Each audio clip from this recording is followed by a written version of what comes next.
Is breaking అంటుంది. రాజమండ్రి కల్తీ పాల కేసులో మరికొన్ని విషయాలు వెలుగులోకి వచ్చాయి. పాలు స్టోరేజ్ చేసిన ఫ్రిడ్జ్ లో గ్యాస్ లీక్ కావడంతో కెమికల్స్ కలిశాయని అనుమానిస్తున్నారు. వ్యాపారి గణేష్ విషయాన్ని గుర్తించిన పాల విక్రయించారని ఆరోపణలు వస్తున్నాయి. ఇక పాల కేంద్రాలపై నిఘా పెంచాలంటున్న బాధితులు కోరుతున్నారు. ఇక కిడ్నీ సమస్యలున్న ప్రాంతాల్లో 14 బృందాలతో హెల్త్ సర్వే చేపట్టారు. రైట్, ఇక అంశానికి సంబంధించి మరింత సమాచారం మా ప్రతినిధి గణేష్ అందిస్తారు ఫోన్ లైన్ లో. గణేష్, మనం చూస్తున్నాం కల్తీ పాల కేసులో అయితే మరికొన్ని విషయాలు వెలుగులోకి వచ్చాయి. ఏంటి దీనికి సంబంధించిన అప్డేట్స్ ఏంటి?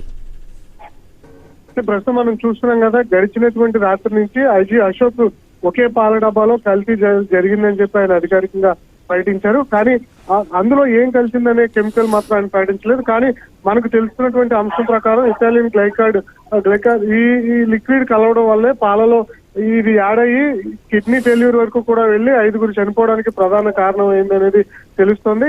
అదే ప్రభుత్వం సైడ్ కానీ అధికార యంత్రాంగం నుంచి కానీ దీనివల్ల ఇలా జరిగిందని చెప్పి అధికారికంగా ప్రకటించలేదు. కానీ విచారణలో తెలుస్తున్నటువంటి అంశాలను బట్టి ఈ ఇటాలియన్ గ్లైకాడ్ కలవడం వల్ల ఇలా జరిగిందనేది ప్రధానంగా తెలుస్తుంది.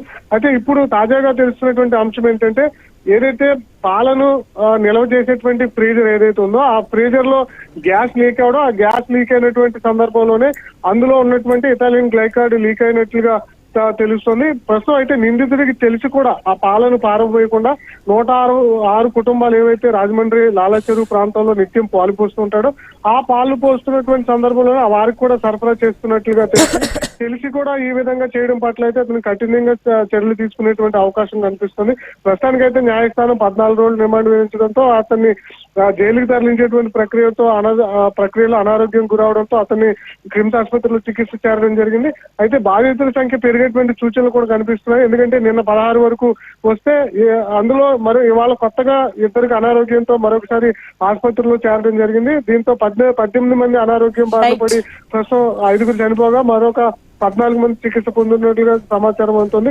మొత్తంగా ఈ ఘటన అయితే రాజమండ్రిలో ఇంకా కలకలం సృష్టిస్తుంది. దీని మీద కంక్లూజన్ ఎప్పటికి ఇస్తారు, దీనికి ప్రధాన కారణం ఏమని ప్రకటిస్తారు అనేది మాత్రం ఇంకా చూడాల్సి ఉంది. Right, thanks for the information Ganesh.